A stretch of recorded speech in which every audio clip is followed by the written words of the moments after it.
আদালতের নির্দেশনাকে বৃদ্ধাঙ্গুলি দেখিয়ে এবার চট্টগ্রাম বন্দরের বর্ধিতাংশ বেসরকারি কন্টেইনার ডিপোগুলোর কার্যক্রম বন্ধ করার সিদ্ধান্ত নিয়েছেন ডিপো মালিকরা। বৃহস্পতিবার সকাল ৬টা থেকে অঘোষিতভাবে ডিপোর কার্যক্রম সম্পূর্ণ বন্ধ করে দেওয়ার সিদ্ধান্ত নেওয়া হয়েছে।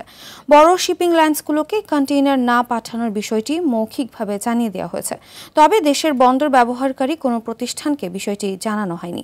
এতে মারাত্মক ক্ষতির মুখে পড়বে তৈরি পোশাক শিল্পসহ রপ্তানিমুখী শিল্প প্রতিষ্ঠানগুলো।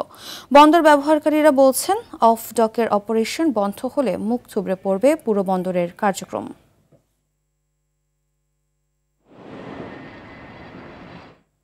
এ বিষয়ে আরও জানাতে চট্টগ্রাম থেকে সরাসরি যুক্ত হচ্ছেন সহকর্মী সাইফুল মাহমুদ।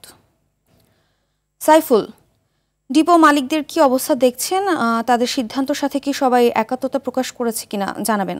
আর এছাড়া রপ্তানি ও শিল্প মালিকরা কি বলছেন?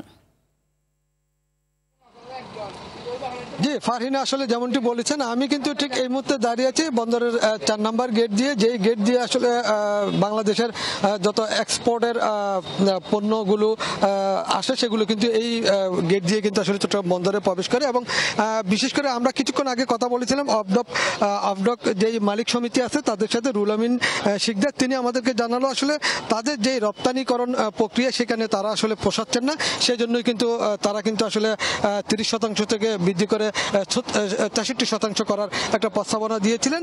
এই প্রস্তাবনা কিন্তু আসলে বন্দর ব্যবহারকারীরা মেনে নেয়। মেনে না নেওয়ার ফলে এটি কিন্তু আদালত পর্যন্ত গড়িয়েছে এবং আদালত কিন্তু সিদ্ধান্ত দিয়েছিলেন কোনোভাবে কিন্তু আসলে অফডক মালিকরা কিন্তু আসলে বন্দর ব্যবহারকারীদের উপরে এই ধরনের একটা অতিরিক্ত মাসুলের চাপ সেটা কিন্তু চাপিয়ে দিতে পারেন না। সেই অনুপাতে কিন্তু আসলে চলছিল। হঠাৎ করে কিন্তু গত আগামীকাল থেকে এই বেসরকারি কন্টেইনার ডিপোর মালিকরা সুকৌশলে কিন্তু বড় বড় শিপিং লাইন কোম্পানি যেগুলো আছে তাদেরকে বলে দিয়েছেন যাতে কন্টেইনার না পাঠায় সেজন্য। এবং এটি নিয়ে বন্দর ব্যবহারকারী যারা আছে তারা বলল আসলে যদি রপ্তানি প্রক্রিয়াকরণ বন্ধ হয়ে যায় তাহলে কিন্তু একেবারেই যেই বাংলাদেশ থেকে যেই রপ্তানি পণ্যগুলো বিদেশে রপ্তানি হয়ে থাকে সেগুলো কিন্তু মুখ থুবড়ে পড়বে এবং এগুলি যদি নির্ধারিত সময়ের মধ্যে তারা কিন্তু জাহাজে তুলতে না পারে তাহলে কিন্তু অনেকের পণ্যর অর্ডার ক্যান্সেল হতে পারে। সেক্ষেত্রে কিন্তু বাংলাদেশের একটা বড় ধরনের ক্ষতির সম্মুখীন হতে পারে বলে মনে করেন বন্দর ব্যবহারকারীরা।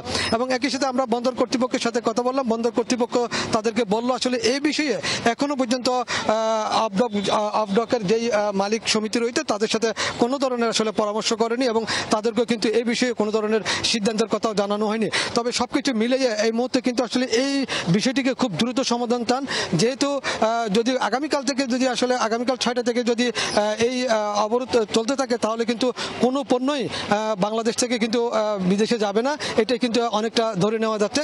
এই জন্য আজকের মধ্যে কিন্তু একটা সিদ্ধান্ত হয়তো হতে পারে, যদি না হয় আগামীকাল থেকে কিন্তু আসলে যদি সেই পণ্য পরিবহন বন্ধ থাকে তাহলে কিন্তু বাংলাদেশ একটা বড় ধরনের ক্ষতির সম্মুখীন হতে পারে বলে এখানকার যারা বন্দর। ধন্যবাদ সাইফুল।